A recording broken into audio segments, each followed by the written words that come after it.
It's a great honor to be able to speak here today on a subject and in a place that's so very close to my heart. I'd like to thank the University of Oxford, the Saïd Business School, and the Oxford Business Network for Africa for granting me this opportunity.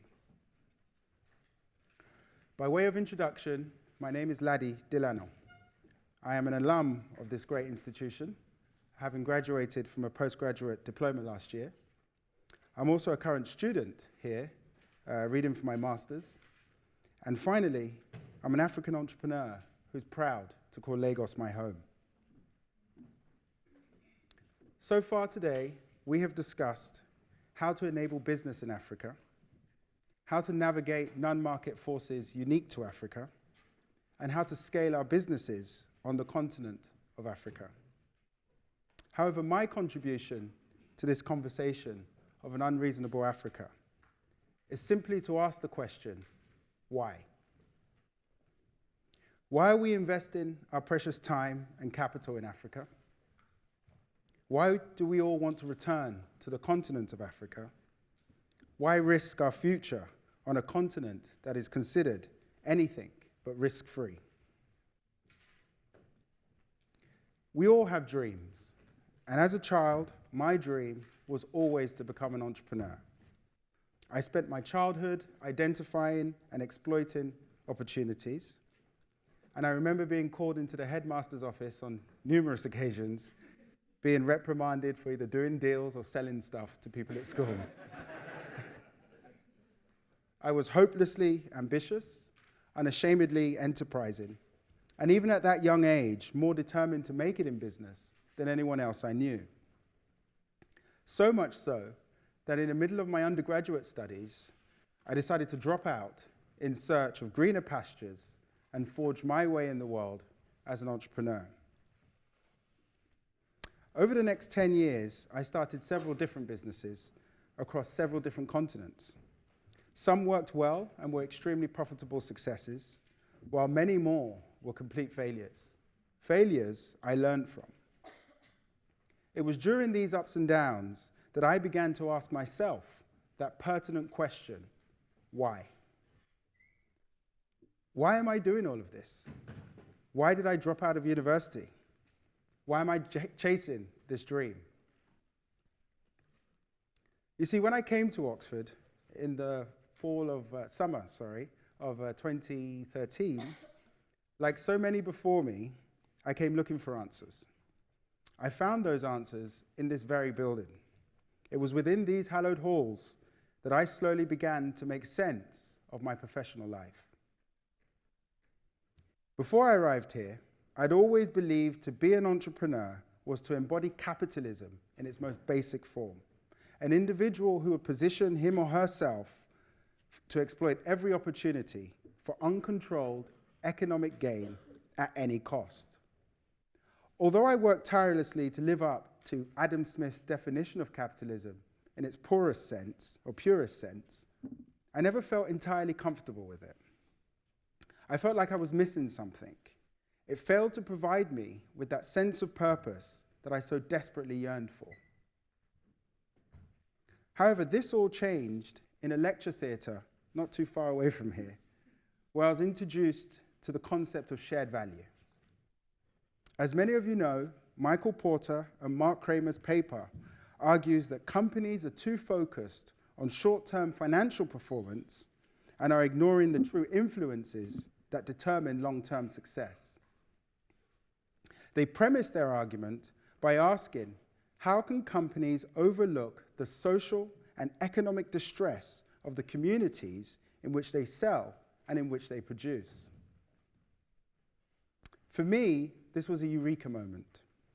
I had found a framework that redefined every company I had ever built and would form the basis of every new company I was ever going to build. You see, I love my country. I love my continent. It has given me my family, my home, and my passion. But when I returned to Nigeria in the summer of 2011, I felt guilt. Guilt that so many Nigerians aren't afforded the same opportunities as you and I. Guilt that so many Africans can't find the most basic jobs to support themselves and their family. As an African, this made me angry. As an entrepreneur, it just didn't make sense. Porter and Kramer's article clearly highlighted to me the economic argument, as much as the social one, for making sure all Nigerians, all Africans, are afforded the same opportunities as you and I. I began to realize that as African entrepreneurs, it's our responsibility to link our company's success with social progress, providing a clear sense of purpose to our entrepreneurial endeavors by addressing the continent's main challenges. The biggest of which, I believe, is youth unemployment. In sub-Saharan Africa today, youth unemployment is at 25%. In Nigeria, it's at 54%. 54%. To put things into perspective, during the Great Depression of the 1930s, still the most severe economic depression to have hit the Western world, youth unemployment at its peak was at 28%. However, out of such adversity, the United States and the developed world recovered. This recovery was driven by a belief system that fueled the American dream. So what's happened to our African dream? What's happened to our youth and their potential? I am worried that as a result of current macroeconomic uncertainty, we don't have a sense of that dream anymore. But we have to. America, the UK, and China all have aging populations, but Africa has the demographic advantage that is the envy of the world, a demographic advantage that multinationals see as our untapped potential. But as I travel up and down the continent, the one thing that frightens me is the sheer number of unemployed young people begging for money. This isn't our culture. This isn't our destiny. This is our young unemployed, our demographic advantage, having no other option but to beg. It's our African dream fading away before our very eyes. Youth unemployment poses a threat to all of our businesses, those businesses you haven't even started yet. The threat of political instability is heightened due to the risk of social unrest. High crime rates increase our operating expenses due to prevention measures. We also suffer from higher human resource costs as a result of an inexperienced and undertrained pool of talent. They're jobless. They're not learning anything. In my capacity as an entrepreneur, it is my responsibility to protect my businesses against these long-term threats. I believe that we have a duty to respond and rise to the challenge of reducing youth unemployment, as it will not only benefit our businesses, but also our people. For me, this has become a personal mission. My parents met here in the UK in the 1970s and sacrificed everything for my sisters and I. Like so many African parents who sacrifice their dreams by working 2 or 3 jobs to provide for their children, and like so many other African parents on the continent who struggle and hustle to find the school fees and the travel money to send their children here abroad to study, my parents fought to ensure we were afforded every opportunity in life, just like I'm sure yours did too. So just imagine my father's reaction when I told him I was dropping out of university to become an entrepreneur. Let's just say that African parents don't always just respond with words. At the time, I didn't understand my parents' unwavering vision for a better Africa. I didn't understand what they had done for me and why. I didn't understand why education was so important to them. However, in those moments of entrepreneurial failure, I began to realize that life without opportunity is no life at all. Ironic how it took me dropping out of university to understand the true value of opportunity. Today, I have no doubt that through opportunity comes sustainable growth that can bring an end to widespread youth unemployment. You see, our parents were the stewards of our future. They were the stewards of Africa's future. They were the purveyors of opportunity. Therefore, my fellow Africans and African entrepreneurs, it's now our time to return home and help kickstart that labor-intensive growth that the continent so desperately needs by creating opportunities, believing in ourselves, and working together to reignite our African dream. According to the UN, Africa has the largest youth population in history. That's a population made up of you and I, a population of all our hopes and all our dreams, a population that is our greatest strength, but could easily become our greatest weakness. In order to mitigate the risks posed to our businesses by youth unemployment, we need a generation of entrepreneurs who are focused on building profitable businesses that are inclusive in nature and provide economic empowerment for as many people as possible. In my humble opinion, those are the type of businesses that will and can change the world. Since returning to Africa, I have completely revamped and restructured my business. Ladi Delano Africa and DFL Investments have been restructured and rebranded in the spirit of Porter and Kramer into Grace Lake Partners. It's an investment firm dedicated to building a better Nigeria. We're engaged in stimulating youth employment through entrepreneurship. No longer is youth unemployment an external issue that we leave for corporate CSR programs. We now regard the issue as a long-term influence to our business.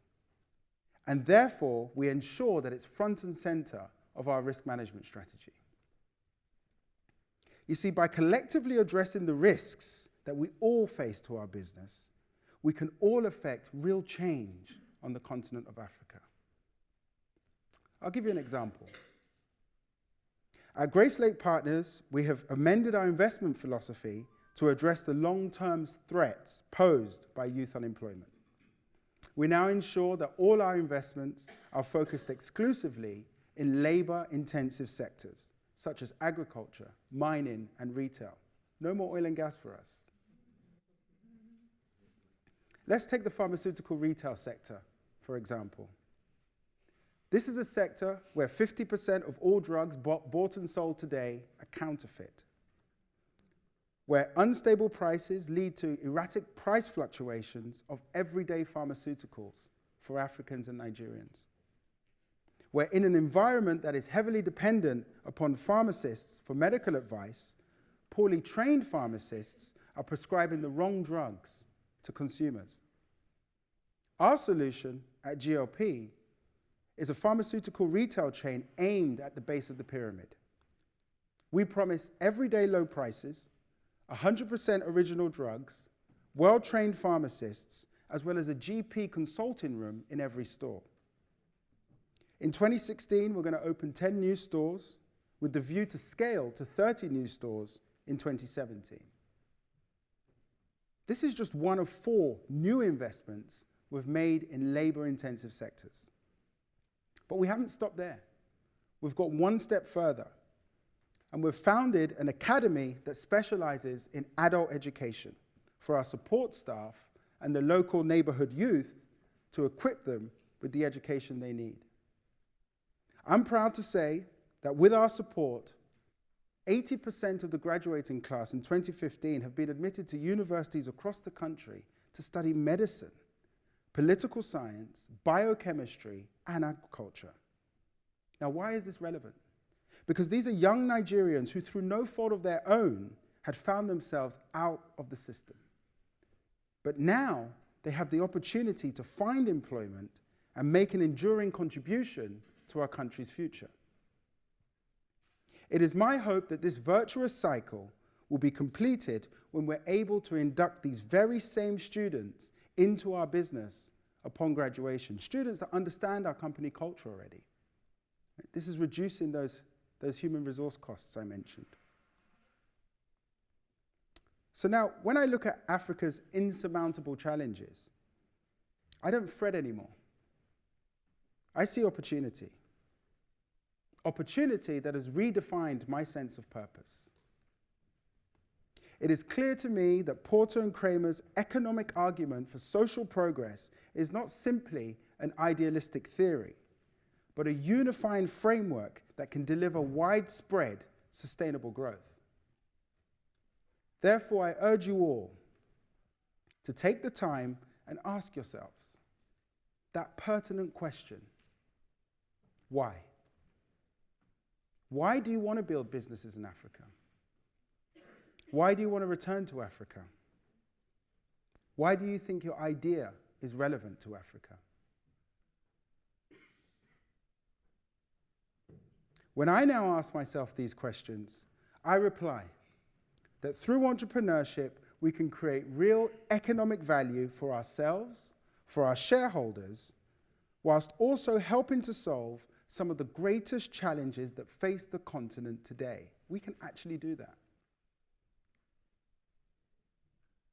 If our parents sacrificed so much to create opportunities for us to succeed, then I believe it's for us to create opportunities for Africa to succeed. I thank you, Oxford, for inspiring me, and I hope I've had the opportunity to expand your sense of possibility. Thank you.